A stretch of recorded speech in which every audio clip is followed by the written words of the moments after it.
Seigneur, je te bénis pour ta parole, Seigneur, pour ce temps maintenant. Je te prie d'ouvrir les cœurs, Saint-Esprit, de parler. Moi, j'ai rien à prouver, Seigneur. C'est toi qui convainc par ton esprit, qui confirme ta parole dans les cœurs, qui vient toucher, qui vient éclairer, qui vient révéler, qui vient sauver, qui vient guérir, qui vient libérer, Seigneur. J'appelle ta gloire dans ce lieu et ta présence au nom de Jésus. Amen. On peut lire ensemble dans Luc chapitre 1. Luc chapitre 1, verset 26 à 38. Pendant le message, je témoignerai aussi de ce qu'on a vécu avec mon épouse par rapport à la naissance de mon fils, Mathéo. Il est né donc lundi soir à 20h02. Par la grâce de Dieu, l'accouchement a été compliqué, mais il va bien et il ressemble à papa. Alléluia. Quel papa? Il te ressemble aussi un peu.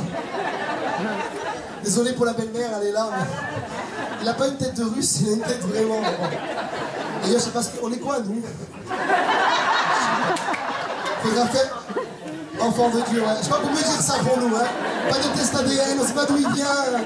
Ils l'ont trouvé, non, c'est pas vrai. Ok.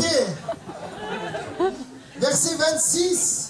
Au 6e mois, l'ange Gabriel fut envoyé par Dieu dans une ville de Galilée appelée Nazareth, auprès d'une vierge fiancée à un homme de la maison de David nommé Joseph.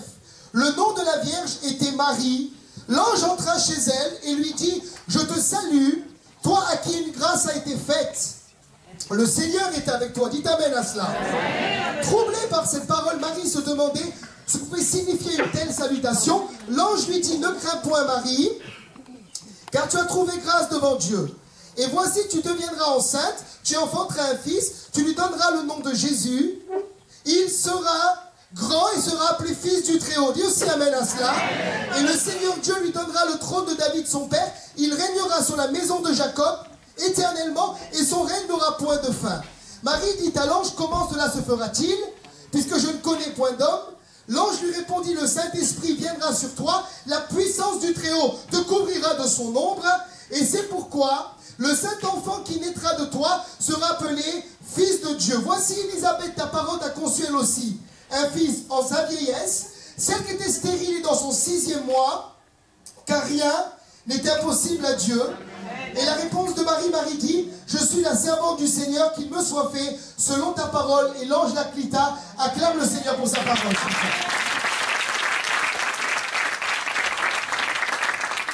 Ce matin, j'aimerais parler avec vous pendant ces 2 dimanches de Noël sur le message de la grâce.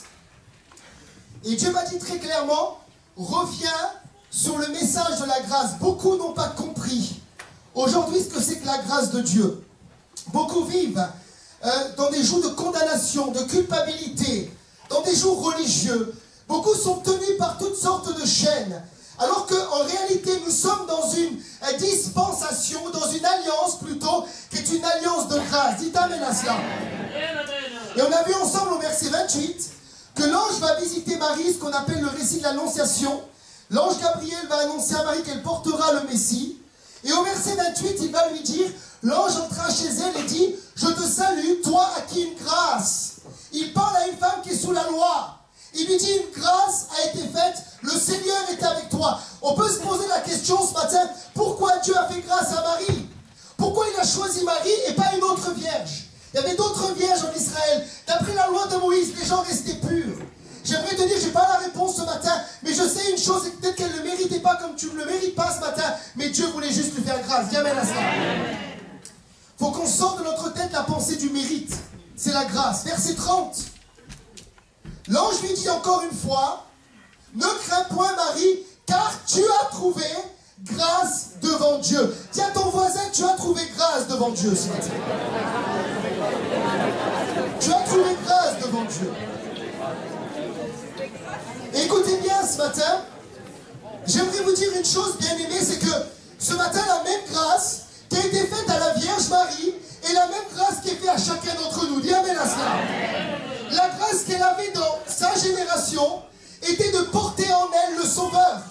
Elle va porter le Messie, elle va porter l'enfant Jésus, jusqu'à ce que Jésus, au bout de 9 mois, puisse sortir de son ventre et devenir ce qu'il a été. J'aimerais te dire aujourd'hui encore, tu portes dans ton esprit la personne admirable et glorieuse de Jésus. Dis amen à cela. Et dans Colossiens 1, verset 27, il est dit que Christ en nous, c'est l'espérance de la gloire. Alléluia. Christ en toi, Christ en moi, c'est l'espérance de la gloire. Pour revenir au texte, au verset 30, il lui parle de la grâce. Le mot grâce utilisé au verset 30, c'est le mot charis en grec. Charis. J'étais dans l'étymologie du texte, c'est charis. Littéralement, charis, écoutez bien, c'est ce qui fournit la joie, ce qui fournit le plaisir, la douceur, le charme, la tendresse, les bienfaits, les largesses, la bonté et la faveur ce matin. Ah, j'ai pas entendu toi, non, ce matin. Ça veut dire que celui à qui Dieu fait grâce, comme il a fait grâce à Marie, est quelqu'un qui a de la joie, est quelqu'un qui a du plaisir, il n'est pas austère. C'est quelqu'un qui a de la douceur, il a du charme, il a de la tendresse, il a des bienfaits, il est généreux, il y a de la largesse. Et c'est quelqu'un qui fait de la faveur envers les autres. Dis amen à cela. Tu reconnais les gens qui vivent sous la grâce parce qu'ils ont tout ça dans leur vie. C'est ce que la grâce amène dans nous, elle amène cela dans notre esprit. Dis amen à cela. Les gens opprimés, comprimés, supprimés, ils n'ont pas forcément compris la grâce. T'as le droit de sourire ce matin. T'es plein de largesse. Tu comptes pas tes centimes.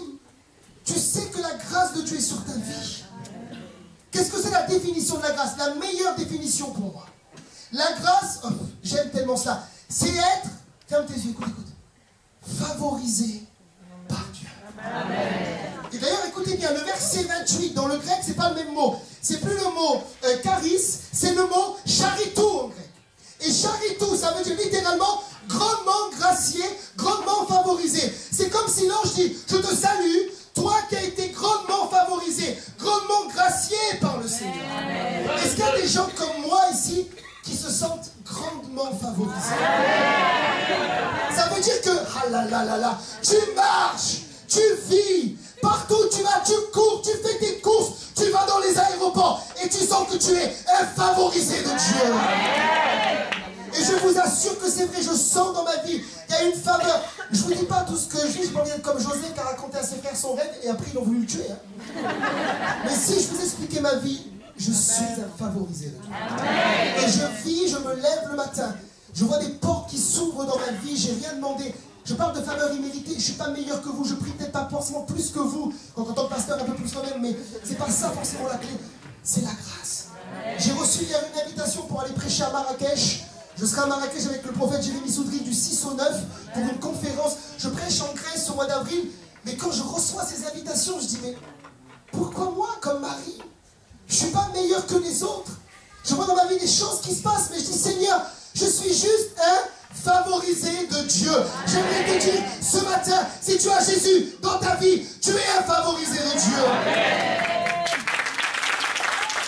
Tu es un favorisé de Dieu. Écoutez bien. Les jeunes d'ailleurs, c'est pour des conférences de jeunes que j'ai à Marrakech et en Grèce. Payez vos billets, voyez ça avec Jérémy, et je vous prends avec moi. Ok? Les majeurs, je vous prends avec moi. Vous savez, la grâce est favorisée de Dieu, c'est pas ne pas avoir de problème. C'est pas ne pas avoir de difficultés. J'expliquais cette semaine, lundi soir à 20h02, mon fils est né. Je suis remonté de la cafétéria parce que je suis gourmand, moi il faut que je mange.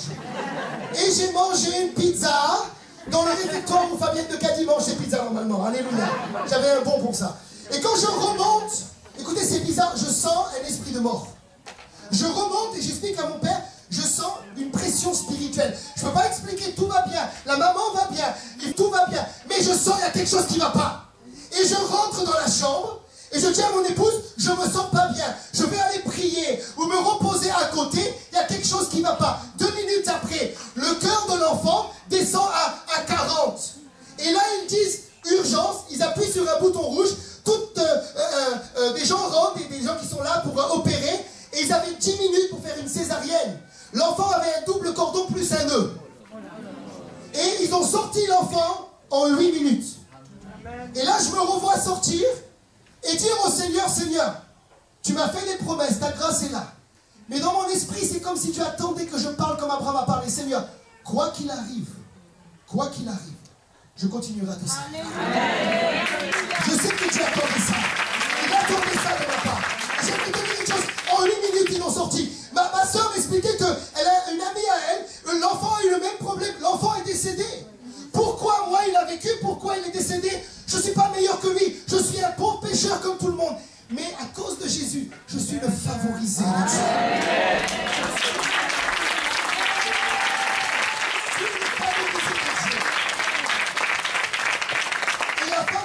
fait que dans les chemins difficiles que je prends parfois, je vois Dieu qui a plani les sentiers, qui ouvre des portes, je vois des connexions, des relations, des choses qui se passent. Mais c'est pratiquement, écoutez, pratiquement toutes les semaines. Je vis comme un favorisé de Dieu. Est-ce que tu sais que ce que j'ai, tu l'as aussi? Alléluia. Une autre définition de la grâce est une faveur imméritée. Et pour expliquer ça, je parle de l'armée de Napoléon. Il y a une dame un jour qui, son fils était dans l'armée de Napoléon, il était déserteur. Et Napoléon a fait venir ce jeune homme en lui disant, ce jeune homme va être fusillé. C'était comme ça à l'époque. Et la maman a trouvé l'empereur en disant, écoute Napoléon, je te demande une chose s'il te plaît. Imaginez-vous le cœur de maman. Fais-lui grâce. Fais-lui grâce. Et Napoléon a répondu, mais il ne le mérite pas. Il a déserté. On est en guerre. Et la maman a répondu, c'est pour ça justement que je vous demande de lui faire grâce. Parce qu'il ne le mérite pas. Et j'aimerais te dire que la grâce est une faveur imméritée. Peut-être qu'il y a des gens ici, vous donnez votre dîme, mais je vous encourage à le faire. Vous priez des heures, vous jeûnez. Et vous pensez que Dieu vous doit quelque chose. Dieu ne vous doit rien. Amen. Moi, quand je sème mon offrande, quand je fais des visites, quand je prie, quand je prêche, quand je prends du temps dans la prière, je n'attends pas une redevabilité de la part de Dieu. Dieu me bénit par la grâce. C'est une faveur imméritée. Amen. T'as le droit de dire amen à cela? Amen. Je ne mérite pas, je suis un favorisé de Dieu. Et nous vivons dans ce temps de la grâce. Dis amen à cela. Amen. Comme pour Napoléon, tu ne le mérites pas, mais il veut te faire grâce. Mon premier point ce matin, la grâce est rattachée à Jésus. La grâce est rattachée à Jésus. Jean 1, verset 14. Jean 1, verset 14. Je rappelle ce verset à Noël. Et la parole qui est Jésus a été faite chair. Elle a habité parmi nous pleine de grâce et de vérité. Et nous avons contemplé sa gloire. Une gloire comme la gloire du Fils unique venu du Père. Ça veut dire que la parole a habité parmi nous pleine de grâce et de vérité. Jésus est la personnification de la grâce. Ça veut dire qu'avant que Jésus vienne, on va le voir, on était sous la loi de Moïse. La Bible dit que Jésus va mourir. Il va inaugurer par son sang une nouvelle alliance. Le voile du temps va se déchirer depuis le haut jusqu'en bas. Et nous rentrons par Jésus, qui est la parole faite chair, dans ce temps de la grâce, et nous y sommes. Ne te trompe pas d'alliance ce matin. Verset 16, extraordinaire. Et nous avons tous reçu, écoute bien, tous reçu de sa plénitude, et grâce pour grâce. Grâce pour grâce. Il n'est pas dit ce matin que la grâce s'arrête au salut. T'as des gens, ils sont sauvés, ils expérimentent le sang de Jésus. Et après, ils vivent toute leur vie sous la loi. Ils ne vivent plus comme des favorisés de Dieu. La grâce, c'est grâce pour grâce. Et des fois, je dis à Dieu, Seigneur, tu me bénis trop là. Ça va s'arrêter, Seigneur. Je te dis non, c'est pas fini. C'est pas fini. C'est grâce pour grâce. C'est grâce pour grâce. Je déclare, je prophétise la multiplication de la grâce dans ta vie. Tu passes de la loi à la grâce au nom de Jésus. Ça continue. Parfois, je dis à mon père, papa, c'est quoi ton secret? Combien? 40 ans de ministère? 50 ans? 45 ans. Papa, c'est quoi ton secret? Amen. Je lui pose la question. Il me répond, fiston. Moi, je vais dire à mon fils, fiston, bientôt aussi. Assieds-toi dans la grâce. Amen. Il y a des jeunes qui servent Dieu ici, levez la main. Assis-toi dans la grâce. Amen. Et depuis qu'il m'a dit ça, je suis assis dans le toboggan de la grâce. Amen. Et quand je suis dans le toboggan de la grâce, je fais les choses plus facilement. Je suis un favorisé de Dieu. Les portes s'ouvrent, les connexions se font, les choses viennent parce que je suis plus sous la loi, mais je suis sous la grâce. C'est grâce pour grâce. Je viens de ce témoignage d'un homme, M. Boudéen, qui était pasteur en Normandie. Tu l'as connu peut-être, Papa Boudéen. Il avait un don de guérison. Et les gens se levaient tôt le matin à tel point qu'il avait une file de gens malades devant sa porte tous les jours. Comme Jésus, imaginez-vous, tu ouvres la porte, les malades sont là tous les jours. Attention avant de demander un don de guérison, prépare-toi. Hein. Et la prière qu'il faisait, il allait vers le malade, il mettait la main en deux mots, Seigneur, fais-lui grâce. Et il avait pratiquement le 100% de guérison. Un homme qui était assis dans la révélation de la grâce. Il n'a pas dit, oh Seigneur, je t'en supplie. Seigneur, fais-lui grâce. Et moi j'ai connu des gens qui ont connu son ministère, qui avaient pratiquement 100% de guérison. Il était assis dans la révélation de la grâce. Verset 17 de Jean 1. Jean 1, 17. Car la loi, écoute bien, car la loi Sinaï a été donné par Moïse. Mais la grâce et la vérité sont venues par Jésus. Acclame le Seigneur ce matin.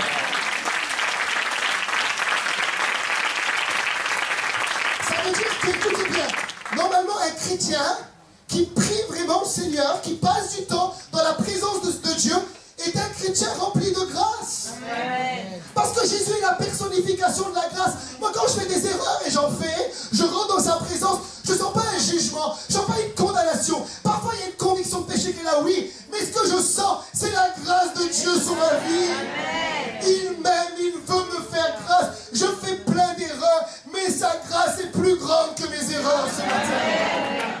T'as des gens, ils sont sous la loi et ils veulent nous mettre sous la loi, mais garde ta loi pour toi, moi je reste sous la grâce. Amen. On est tellement bien graciés.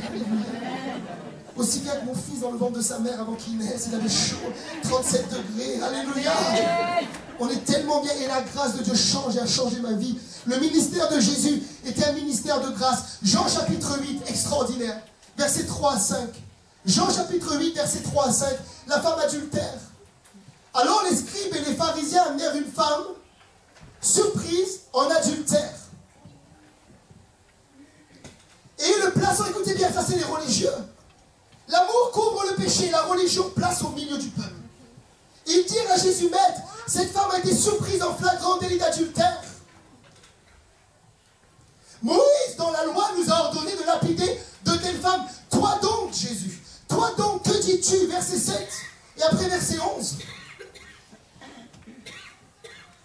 J'avais noté verset 7, que celui de vous qui est sans péché jette le premier la pierre contre elle. Et verset 11. Verset 11. La réponse de Jésus à la femme. Jésus lui dit, je ne te condamne pas. Est-ce que tu peux entendre cette parole ce matin? Je ne te condamne pas, va et ne pêche plus. Pourquoi Jésus dit va et ne pêche plus? Parce que la grâce te donne la force de lutter contre le péché. La vraie grâce, c'est pas retomber dans le péché tous les jours. La vraie grâce, c'est avec l'autorité de Jésus, dans Romains 5, 17, je règne dans cette vie par l'abondance de la grâce qui est sur moi. Alléluia. Je dis non au péché au nom de Jésus. Et la grâce est plus forte que le péché, on verra la semaine prochaine. Amen. Juste pour parler de cette femme, la loi l'a condamnée. Lisez dans vos Bibles, j'ai pas le temps de prêcher trop long. Lévitique 20, verset 10, la loi l'a condamnée. Deutéronome 22, 22, la loi l'a condamnée. Mais la loi l'a condamnée avec le mari. Quand vous lisez les textes de la loi, Moïse avait dit clairement, quand une femme fait adultère, vous amenez le mari avec et vous lapidez les deux. Ça, c'est l'esprit religieux qui règne dans certaines églises parfois. C'est la femme qui a péché, mais l'homme lui reste tranquille. Hein. Si tu appliques la loi, applique-la complètement. Il y a des gens qui j'applique la loi, mais tu n'as rien compris à la loi. Si tu l'appliques, c'est plus de 300 et quelques, 600 commandements. 600, ça me revient, 600. École biblique, 600 commandements. 613, voilà, 613. Alors applique les 600 ou n'applique rien, et vis comme moi sous la grâce. Amen. Et fais grâce aux autres. Yes. Jean 5, versets 14, 15 et 16. Cet homme qui a été malade depuis 38 ans à la piscine de Bethesda, il attendait un mouvement de l'eau. Peut-être tu es là, tu es malade, tu attends un mouvement de l'eau, tu attends un mouvement du Saint-Esprit. Mais tu as plus que le mouvement de l'eau. Tu as Jésus ce matin. Amen. Tu as Jésus. Il va le guérir, il va lui dire, voici tu as été guéri, ne pêche plus, de peur qu'il ne t'arrive quelque chose de pire. Amen. Verset 15 et 16, cet homme s'en alla et annonça aux Juifs que c'était Jésus qui l'avait guéri. C'est pourquoi les Juifs, écoutez bien, poursuivaient Jésus, parce qu'il faisait des guérisons le jour du sabbat. Ah Jésus, ça fait 38 ans qu'il est malade, d'après la loi, il aurait dû attendre un jour de plus dans sa maladie. Et tu as des gens qui lisent la Bible comme ça. Tu as des gens, moi j'arrive même pas à discuter avec eux, ils ont un voile. Ils prennent les textes bibliques. Mais Jésus est au-dessus de la loi. Amen. La loi du Nouveau Testament, c'est la loi de la grâce et la loi de l'amour. Dis amen à cela, c'est tout. C'est tout. D'ailleurs, je veux pas des gens qui disent, est-ce que tu as donné ta dîme? Écoutez bien, au moins c'est fait, vous savez ce que je pense. Pour moi, je ne donne pas ma dîme comme une loi. Je donne ma dîme comme un acte de générosité pour Dieu. Et j'estime, c'est personnel, fais ce que tu veux. Et je ne vais pas contrôler tes finances entre toi et Dieu. Garde-nous de faire ça, Seigneur. J'estime que si la loi a donné 10%, la grâce est supérieure à la loi. Amen. La grâce ne donne pas 3% à Dieu. La loi, c'est œil pour œil, dent pour dent. La grâce, c'est dans l'autre joue à t'a frappé, donne ton manteau à celui qui t'a fait mal. Donc la grâce est supérieure à la loi. Dis amen à cela.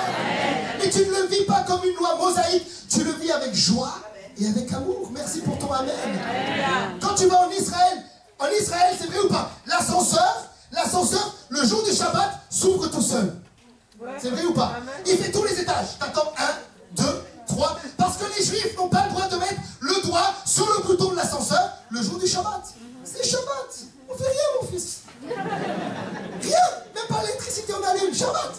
Imaginez-vous Jésus, la personnification de la grâce. Il arrive, il y a un homme malade, 38 ans, ascenseur ou pas, je te le dis, il le guérit dans le nom de Jésus. Quel Dieu tu as? Est-ce que tu es un Dieu de loi? Ou est-ce que tu es un Jésus glorieux qui est mort à la croix? Est-ce que je peux entendre ton amen? Il me reste un point encore. Merci pour m'encourager, donnez-moi un bon amen. Mes nuits sont plus courtes depuis 2-3 jours. Donnez-moi un bon amen. Je commence à peine à me chauffer. Alléluia. Une fois que tu expérimentes la grâce, tu commences à faire grâce aux autres. Ça veut dire que l'église, normalement l'église de Jésus, n'est pas le lieu de la condamnation, mais l'église de Jésus devrait être le lieu où l'atmosphère qui règne dans nos réunions devrait être une atmosphère de grâce. Il a mis la jupe trop courte. Et t'as qu'à prier, l'esprit lui fera montrer qu'il faut descendre un peu, mais ne lui dis pas, tu vas la casser. Amen. Laisse la loi tranquille, et je te préviens, ici c'est la grâce. Hein. Si tu viens avec la loi, tu restes dehors. Hein. Amen. Ici c'est la grâce, dis amen à cela. Amen. Et les croyants devraient être appelés le peuple de la grâce, pas le peuple de la dureté, pas le peuple de la loi, pas le peuple du légalisme, pas le peuple du pharisianisme, mais le peuple de la grâce. Amen. Amen. À l'exemple de Paul, 1 Timothée chapitre 1 verset 15. Il dira, c'est une parole certaine et entièrement digne d'être reçue, que Jésus-Christ est venu dans le monde pour sauver le péché. Écoutez bien, dont je suis le premier. On va parler de Paul maintenant. Un homme qui a compris le message de la grâce. Amen. Cet homme-là, quand vous lisez son histoire, il se considère comme le premier des pécheurs. Il séparait des familles. Imagine-toi, tu fais ton culte en famille, c'est le temps de perdre. D'ailleurs, je vous une parenthèse, ils faisaient des cultes dans les maisons parce qu'ils étaient persécutés. T'as des gens là, c'est dans les maisons, les réunions. Non, la persécution, elle est finie. Dis amen à cela. Amen. Une fois que l'église a plus de persécution, on peut avoir une salle, c'est pas un péché. Dis amen à cela. Il faut vous mettre les textes dans le contexte avec des prétextes aussi. Il prend les parents, il sépare. Il force les enfants à blasphémer. Il jette les croyants en prison. Certains quittent Jérusalem et ils vivent ce qu'on a vécu il n'y a pas très longtemps avec les migrants en Syrie. Tu vois des bateaux arriver par l'Italie. Tu vois des familles de chrétiens être repoussés de la Syrie parce qu'on les empêche de pratiquer leur foi. C'est ce que Paul a fait. Paul, excusez-moi, était un terroriste de son temps. Yes. Quand tu tues les gens... D'ailleurs, je vous donne une parenthèse. Moi, je suis prêt à mourir pour mes convictions. Mais je ne suis pas prêt à faire mourir avec moi les autres, hein, qui ne croient pas en mes convictions. Hein. Je dis, si tu ne crois pas en moi, mais il va pas croire, laisse-le tranquille. Ok? Et Paul, non seulement il était prêt à mourir lui, mais il faisait mourir les autres pour ses convictions. Et Paul était un terroriste. Il y avait des gens qui quittaient Jérusalem, qui allaient à Antioche, qui allaient à Damas. Il y avait souvent des gens qui arrivaient à chevaux. Mais qu'est-ce que vous faites là? C'est l'apôtre Paul. Il nous a chassés. Écoutez bien, Acte 8, verset 1, un homme sous la loi. À lui, c'était la loi appliquée. Hein. Acte 8, verset 1. Saul approuvait le meurtre d'Étienne. Et il prendra le manteau de ceux qui vont lapider Étienne, comme pour dire j'approuve ce qu'il a. Acte 9, verset 1. On a vu Acte 8, Acte 9, verset 1 maintenant. Acte 9, verset 1. C'est moi qui ne dors pas là-haut ou c'est vous qui... Cependant, Saul respira encore. La menace et le meurtre contre les disciples du Seigneur se rendit chez le souverain sacrificateur. Il est dit qu'il respirait, non pas la grâce, mais la menace et le meurtre. Acte 9, verset 13. Quand Ananias reçoit une vision, Dieu dit à Ananias, Ananias, tu vas aller évangéliser celui qui va devenir l'apôtre des gentils, des non-juifs. Il dira, Seigneur, j'ai appris de plusieurs personnes tous les mots que cet homme a fait à tes saints dans Jérusalem. Il avait une réputation de terroriste. Sur BFM TV, on parlait de lui à l'époque. C'était un homme qui faisait trembler les chrétiens, à tel point, Acte 9, verset 26, que lorsqu'il descend par une corbeille, à cause de sa foi, les Juifs veulent le persécuter à son tour. Il arrive dans Jérusalem et les anciens, les ministères, ne croient pas en lui. Lorsqu'il se rendit à Jérusalem, Saul tâcha de se joindre à eux, au conseil des anciens, mais tous le craignaient ne croyant pas qu'il fût un disciple. C'était à tel point que c'était un homme rempli de haine que les gens ne croyaient pas dans son salut. T'imagines la frustration? Le gars, il vient à la Riviera. On le baptise. Il fait les cours de baptême avec Roland. Après 5 cours, t'es baptisable, c'est sûr. Même rempli de l'esprit, guéri, délivré, c'est sur le vrai salut. C'est complet. Alléluia. Et le gars, on le baptise. Je dis au frère Béranger, prenez-le pour la Sainte Seine. Et le frère dit non, je ne crois pas dans sa conversion. C'est ce qui se passait exactement à Jérusalem. Il avait quitté le camp des Juifs pour le camp des chrétiens, mais tellement il était méchant, les gens ne croyaient pas dans l'authenticité de sa nouvelle naissance. Est-ce que vous me suivez? Donnez-moi un bon amen si vous me suivez. Et cet homme, la Bible dit qu'un jour, alors qu'il part sur Damas avec une lettre pour arrêter les chrétiens de la part de Caïphe, le souverain sacrificateur, la Bible dit que Jésus va venir se révéler à lui. Amen. Oh, dis amen à cela. Amen. La Bible déclare, et vous lirez dans Acte 26, lorsqu'il parle au roi Agrippa, qu'une lumière va venir. Les gens qui sont avec lui vont voir la lumière, mais pas entendre la voix. Lui, il verra. Il entendra la lumière, il entendra la voix, il verra la lumière. Il va tomber. Et tous ceux qui sont avec lui vont tomber. Amen. Il y en a qui ont du mal avec les gens qui tombent, mais quand Dieu est là, je suis désolé, Paul est tombé. Alors, pas tous les dimanches pour faire du cinéma, mais quand c'est l'Esprit de Dieu, on laisse tomber. Et là, il va devenir aveugle. Et là, il va entendre une voix. Paul, Paul, je suis Jésus que tu persécutes. Il te serait dur de regerber contre les aiguillons. Et là, cet homme est changé par Dieu. Il rencontre la personnification de la grâce. 1 Corinthiens 15, verset 10. Voilà ce qu'il prêchera ensuite aux églises. Gloire à Dieu pour de tels hommes. Amen. Par la grâce de Dieu, pas par la loi. Il a compris que c'est fini la loi. Je suis ce que je suis. Et sa grâce envers moi n'a pas été vaine ou elle n'a pas été inutile. Loin de là, j'ai travaillé plus que tous. Écoutez bien, il ne se glorifie pas, non pas moi toutefois, mais la grâce de Dieu qui est avec moi. Amen. Un homme qui cite 3 fois la grâce dans un verset. Un homme qui a compris que tout n'est que grâce. Dis amen à cela. C'est une faveur imméritée. Il dira, j'ai ouvert des centaines d'églises, plus que Pierre, plus que les autres. Mais c'est pas moi, c'est la grâce de Dieu. Amen. Moi je vois des gens, ils vivent 3 trucs avec le Seigneur, ils nous gonflent, mais garde. Amen. Il dit qu'un autre te loue et non ta bouche. Amen. Il a ouvert des centaines, il pourrait se gonfler, mais il a compris que c'est la grâce. Si vous faites des choses pour Dieu, c'est ça, ce matin c'est très clair. Si vous faites des choses sans la grâce, vous êtes fatigué ce matin. Vous êtes fatigué, vous êtes épuisé, vous êtes vidé. Mais quand c'est comme Paul, tu travailles, bien sûr il faut travailler pour l'œuvre de Dieu, mais tu sais que c'est pas toi, c'est la grâce de Dieu qui est avec toi. Je me rappelle ce jour où, quand j'ai prié pour j'avais prié pour 4 personnes dans l'église de Fréjus. D'ailleurs, j'ai vu mon frère, ton beau-frère qui est pasteur là-bas, qui était là. On prie pour une jeune fille qui était aveugle d'un œil, pratiquement devait se faire opérer, elle voit. Et l'homme dit, après le pasteur dit, amenez maintenant les gens pour le baptême de l'esprit. Et moi, dans ma tête, je me dis, on voit que c'est pas lui qui va prier maintenant. Après avoir posé les mains à toute la salle, maintenant c'est le baptême de l'esprit. Et j'ai dit, Seigneur, fais-moi grâce. Et là, il y a un don de foi qui est mis en moi.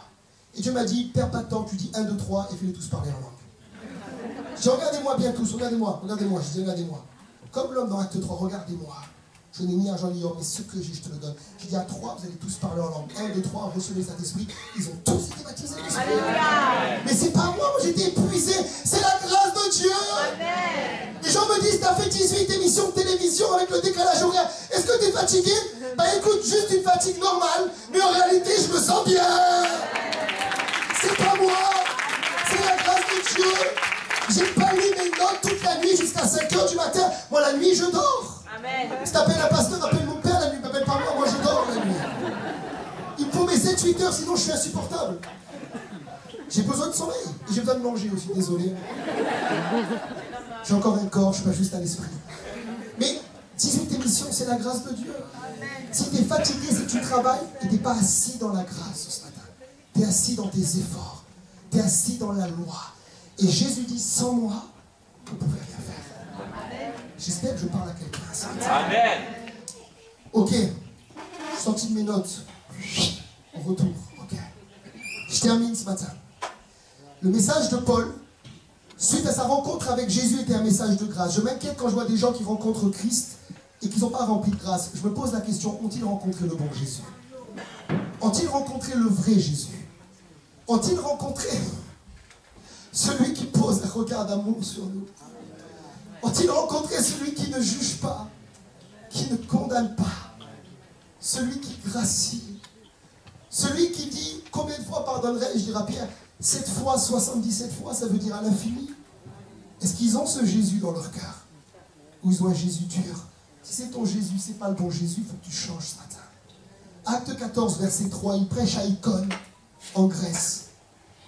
Et le message de Paul est rempli de grâce. Il est dit qu'ils restèrent cependant assez longtemps à Icône, parlant avec assurance, appuyés sur le Seigneur qui rendait témoignage à la parole de sa grâce et permettait qu'il se fît par leurs mains des prodiges et des miracles. Le message de Paul était la parole de la plus de la loi. Il dira toutes ces choses dans Philippiens. Je le regarde comme de la boue afin de gagner Christ. Sa parole est le message de la grâce. Et quand il prêche la grâce, tu libères la puissance de guérison. Amen. Il y avait des guérisons, il y avait des miracles, il y avait des prodiges, parce qu'il prêchait le véritable évangile. Il n'y a plus de guérison dans les églises. Pourquoi? Parce qu'on prêche la loi. Et Dieu ne confirme pas la loi, il confirme la grâce. Amen. Alléluia. Acte 20, Acte 15, verset 11. Le concile avec Pierre et les apôtres qui concerne la circoncision des Juifs. Ah, je bénis Dieu qu'à ce concile, il y a eu Pierre, on aurait eu mal, Paul, on aurait eu mal sinon. Hein. Est-ce qu'on doit faire circoncire les Juifs? Mais tu as des questions dans les églises, des fois, excusez-moi, elles sont débiles. Est-ce qu'on doit faire ça? Est-ce qu'on doit faire ça? Mais laisse-nous tranquilles. Lis ta Bible et vis sous l'esprit de la grâce. Amen. Et la grâce donne la capacité d'obéir à la parole. Amen. Il dira, c'est par la grâce du Seigneur. Il le rappelle, écoutez, il n'a pas vu Jésus, lui, pendant les 3 ans et demi, il l'a eu en vision après. Eux, ils ont été pendant 3 ans et demi avec lui, ils ne connaissent même pas le message de Jésus. Mais c'est par la grâce du Seigneur Jésus, Pierre, que nous croyons être sauvés de la même manière que tu n'as pas besoin de les circoncire, il n'y a pas besoin de faire tout ça. On est sauvés par la grâce, alléluia. Éphésiens 2:8, nous sommes sauvés par la grâce, par le moyen de la foi. Et cela ne vient pas de nous, c'est le don de Dieu, afin que personne ne se glorifie. Amen. Acte 20, 32, discours d'adieu aux responsables de Éphèse, aux anciens, aux leaders. Et maintenant, je vous recommande à Dieu et à la parole de sa grâce, à celui qui peut, c'est ça la grâce. Toi, tu ne peux pas, mais lui, il peut.